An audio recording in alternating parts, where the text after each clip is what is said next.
Welcome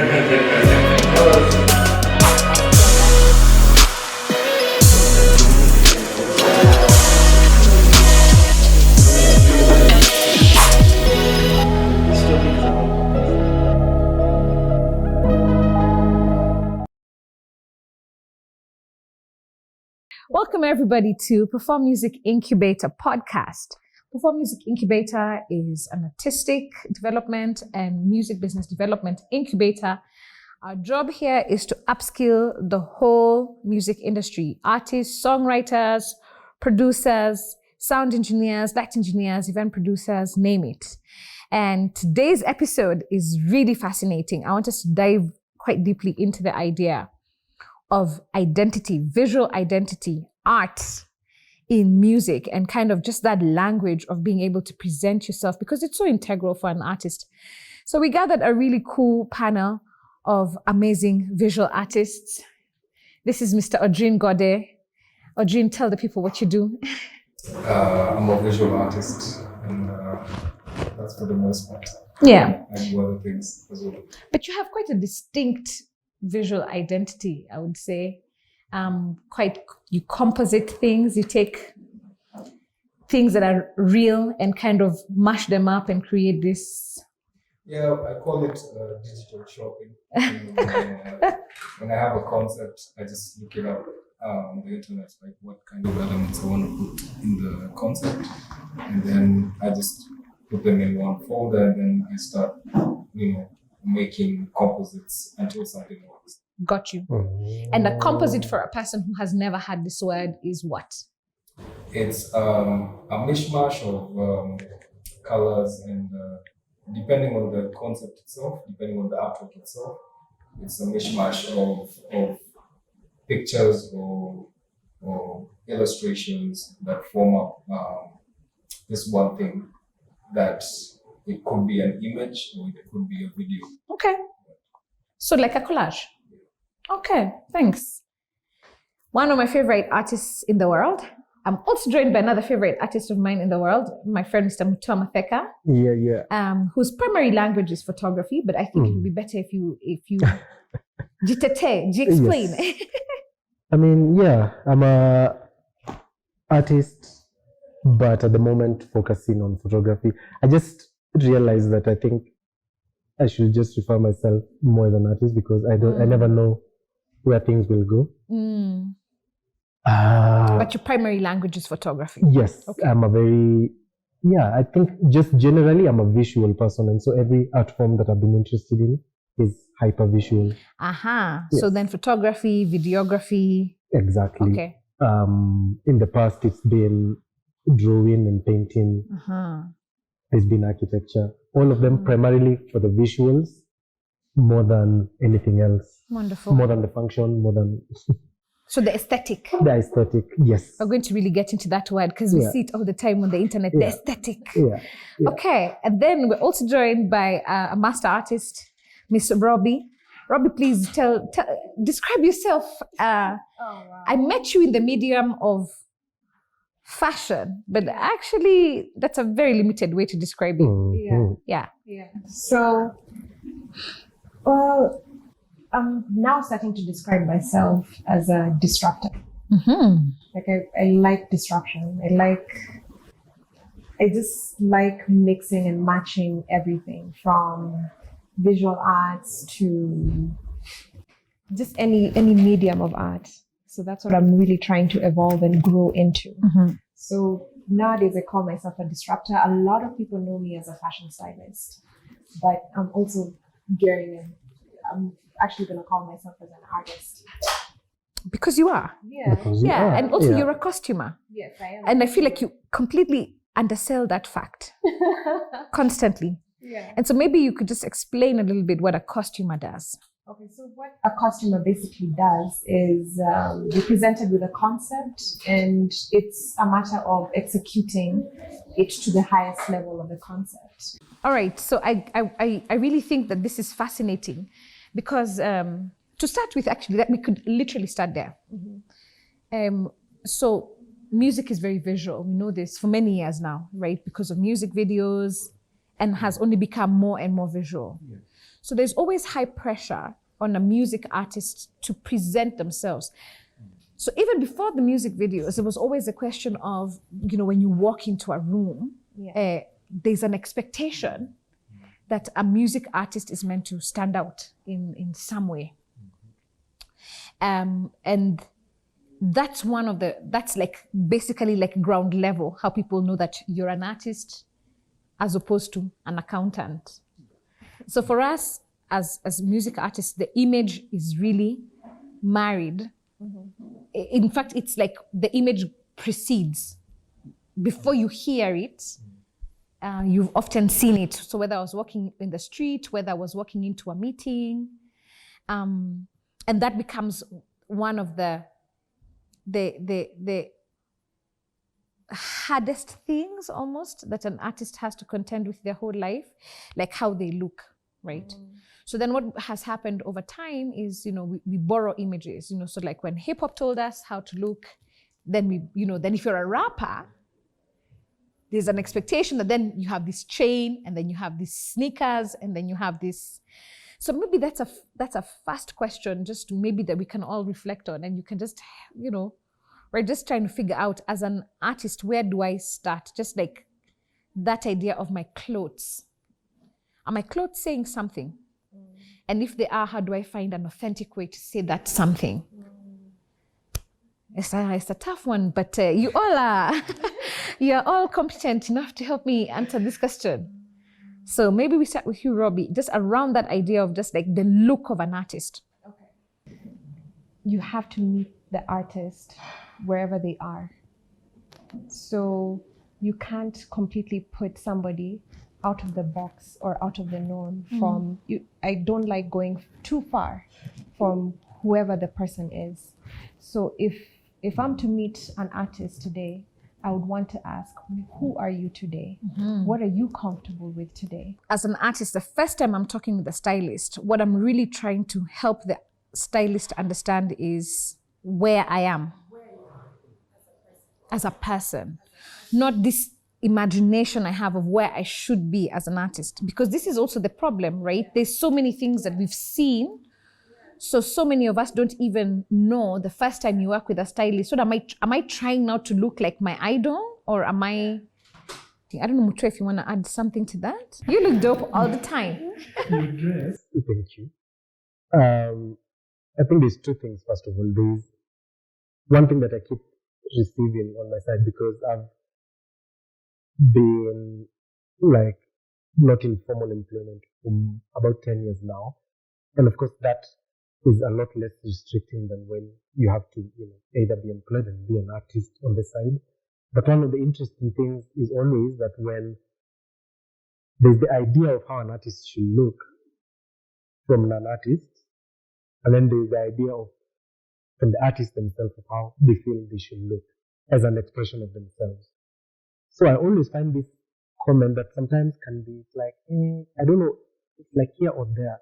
Neither here nor there, because if someone sees you and people will talk, and then when it gets to what I do and talk about how I'm a photographer, artist, this thing, and it's like, okay, explains and sometimes I'm like, I find that cheesy, because I'm like, this in your head is the picture of how an artist should look, which means if someone comes, say, like the way because he's a simple man, and that's how he chooses to represent himself. So two things could happen. Like this person who is looking for artists to hire for something might be like, Ojin doesn't look like an artist.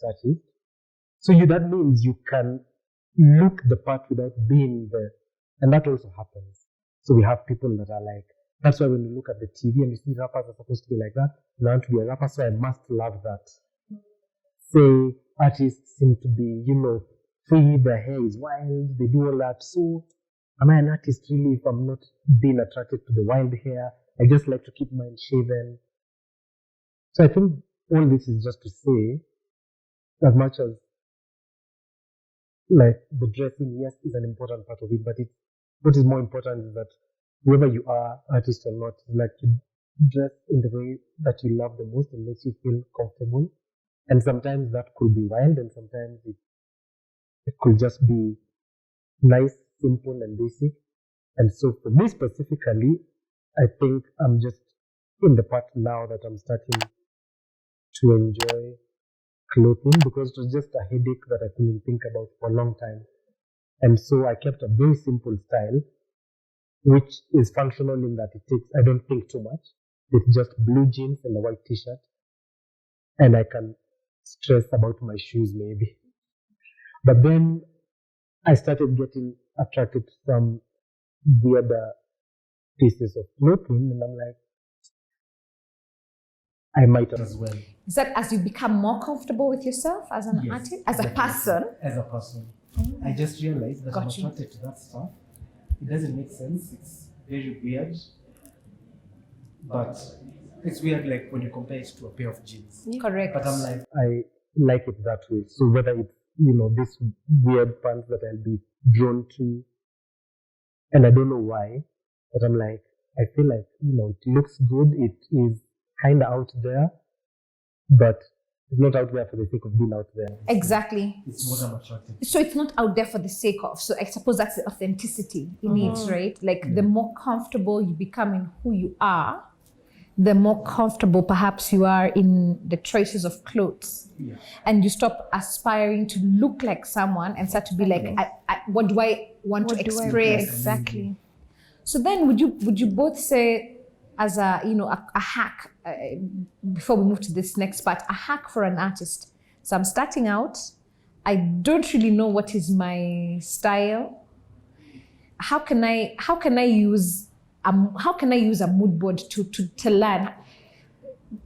Just reflect on, help me think about a mood board as a tool that an artist can use. If you're starting from scratch, you probably don't have budget, you're not quite sure about what's your style, or maybe you know your style. Could a mood board be something really helpful? Oh yeah, for sure. Okay, so what should I do? So I go on Pinterest. Yeah. Okay, so Pinterest is life. Yes. Pinterest is day. For me, what I usually normally tell people, because people usually have this assumption that stylists have all the answers. Yes. We actually really don't. Yeah. We actually, all the answers lie with you. So what I usually tell people is, what do you like? Be it artists, be it music, be it, what is the feeling that you want from the look that you want me to execute. So give me pictures, give me books, give me something. And they don't have to be fashion pictures. And it doesn't have to be fashion pictures. Just give me a feeling. And then we can work from the feeling. And then we move from there. Got you. Yeah. All right. So a life hack, a collection of images is going to make things, it's going to help me find my language. Exactly. Okay. And it doesn't primarily even have to be images. It could be books. Because if you look at, let's say, somebody like, what's her name? Like Black Panther, and how the research that went into it, it wasn't necessarily just about like visual images, like obviously it was primarily about visual images, but they had to look at probably things like terrain and color and all these things, like the feel of the thing. So I feel like before we speak about clothes, we have to speak about feeling. Like, what are you feeling? Yeah. Okay. Because I find that to be, what he's saying, fascinating, because I don't know if you have had this experience, when you see a piece of, like, let's say an album, and that visual tells you something. The artist hasn't told you, that you interpret the visual. Then when you actually play the music and the visual are not correlated. I don't know if you've had this experience. Yeah. So then in that case, I'm always like, who failed? Do you understand? How come your visual and the music, how come those worlds didn't come together? Or are those worlds not meant to come together? What do you think? No, I think the same thing. It has to. It's even worse when, like, I've watched music videos and you're like, this music video doesn't sound like the song. Like if I put it on mute, this song that is playing doesn't look like these visuals that I'm looking at. Yeah. And it's so weird when that happens, because again, I also, in those situations, I don't know who failed where, but yeah, it's so weird when that happens. I also think it's an effect of this world where there seems to be so many sources of inspiration. Like there's so much visually that literally for you, like to be authentic is an act of defiance. You're literally defying everything that is around you, everything that is pushed to you. For you to go with your gut is you going against everything else around you, because everything is supposed to either sell you something or push you into being a certain person. And so sometimes it's very easy to be like, okay, I want my album cover to be like this person's album cover, even though our music doesn't even look the same, or this doesn't say anything to do with what I want. And so sometimes it's very easy to get into that temptation of that is, or even worse is when you have advisors that tell you that this is not selling, that is selling. So we have to, like, there is a box that exists. We just have to find a way to put you inside it. And that's what we want. So you're just exactly your prop. Yeah. And so, you know, I think, yeah. That's really powerful, because actually when we did start at the beginning, and I remember I had just, when I met Robbie, I had just kind of transitioned into, I was just trying a primarily hip hop project. Yeah. And growing up, I really struggled with the images of women in hip hop, right? Because there was very little middle ground. Either it seemed to me, but it doesn't mean that this is the absolute truth, but it seemed to me like either you're going in the sort of like Lil Kim, Foxy Brown, hypersexualized image, or you're going with this sort of like very gangster kind of image, and there wasn't a lot of women with a gangster image. So it was fascinating. The two people who for many years then continued to be leading lights for me was like Lauryn Hill, because she was feminine without being overtly sexual. And then there was Missy Elliot, who was none of the above, right? So Missy created a character, right? And I was really, she's the first person who taught me this idea of a character. So she almost like kind of like a superhero, I don't know, but she was the idea of Missy Elliot in my head was a character, right? And so now when we're thinking about like dressing for stage, I was always like, so when I'd wear the chains, because this is what hip hop language gave me, visual language, it didn't feel true to me, right? I'm not a gangster, so it's not true. But I really struggled to find, and you know, I'd look, even now, sometimes I'd look at it and I'd be like, oh, who I am versus what I was saying versus how I looked, those things didn't exactly correlate. And I feel like the problem was me. It was me who didn't know that you didn't need to be any of those things. Like if you start at the music should tell you what you're trying to say and therefore how it should look. So I think maybe that's the second like hack, right? You have to start at the music to end up at the... Yeah. Yeah. You have to start with the product. Yeah. Of whatever it is that you're trying to sell. Yeah. So it's Or to like share. working backward. Yeah. Or to share. Yeah. Yeah. Because sometimes we also just make for sharing, though we're always selling, I suppose. And also, is it to say, if just one small or big step backward, that it starts with you? Because, you know, the music in this case is an extension of something inside you that wants to get out. And so everything else comes from you, it's the music, okay. But now for this, it's not every time, like just in life, it's not every time that you're whispering, it's not every time that you're shouting. And so sometimes the music is different facets of you. It's not all you. And so sometimes with some music, you will be saying something different. with different music, you'll be saying something different, but all the things that you're saying are you. And so different music, of course, will communicate differently. And so the communication tools it goes with will be different. But all those tools are still you. Got you. If you build a character, then it has to be consistent. But I even think that long-lasting characters, the reason why we are like, there's only one Missy is because the character itself is very authentic to her, right? So it was her being like, this is who I am, this is what I do, this is the way I look. So I'm going to lean into myself to create kind of like an ultra version, which, it's modular. When I need it in the music world, it can be scaled, and then in my day-to-day, it can be scaled down, but it's still her. I think, I feel that.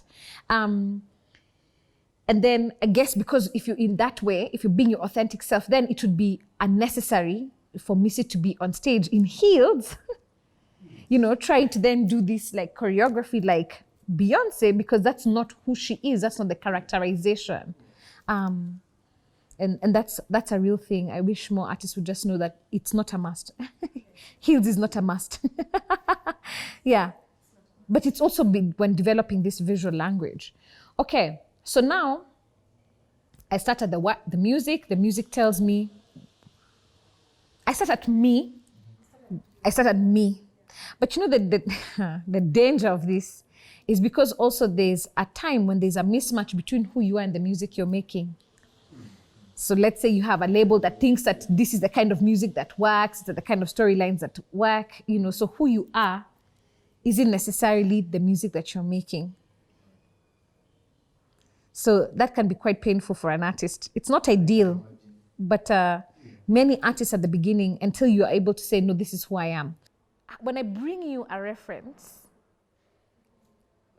what should I understand as an artist? That a reference is not a replica. Yeah, in fact, the more important thing, I think, as much as sometimes we don't see ourselves that way, but I think all artists in some way or another are problem solvers. There's always, like, in terms of, because you're communicating something visually, so you're always trying to solve something. And so for me, it's nice when someone has those reference pictures. It shows me at least they've thought about it, but I will always ask what we are trying to achieve. What problem are we trying to solve? What do we want to be seen in these pictures? And so you'll find, for most people, sometimes for some of us, like the language to use to describe what we're trying to achieve is limiting. And so just a simple picture, many people feel solves this. I just want something like this. But then you'll be like, sometimes you can be patient and dig a bit deeper to be like, okay, but what are we trying to achieve? You might find that what they were pointing to is closest to what they want to achieve, but you can achieve it in a different way, in a better way. So you're like, okay, so what you want is here, but this, I feel, to me, like you've described your problem. This is like dropping you at the junction, and me, I want to drop you at your house. So let me now, I've understood that, let me now drop you at your house. Because that picture is just in the vicinity of, this is it. But there's also the case where someone's like, no, actually what I want is just this. And for me, sometimes that can be some of the boring projects. Kind of boring. Because I'm like, why are we here? We're just doing this.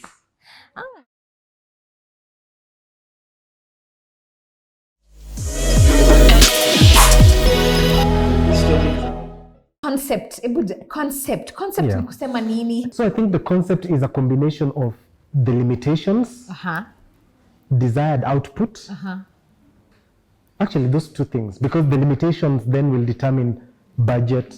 They'll determine if you're going to perform, say, with screens, and then, or without screens, that's a limitation. It determines, do we design for a screen? Okay, we will have screens everywhere, so we have to design for screen. Those are your kind of limitations. Then after you know the limitations, and you know this is the desired outcome, we want to achieve an album that speaks about this. I feel in my heart that this is the thing I'm talking about.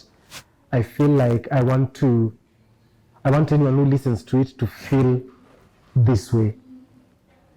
Then you have, your kind of like Outer Banks.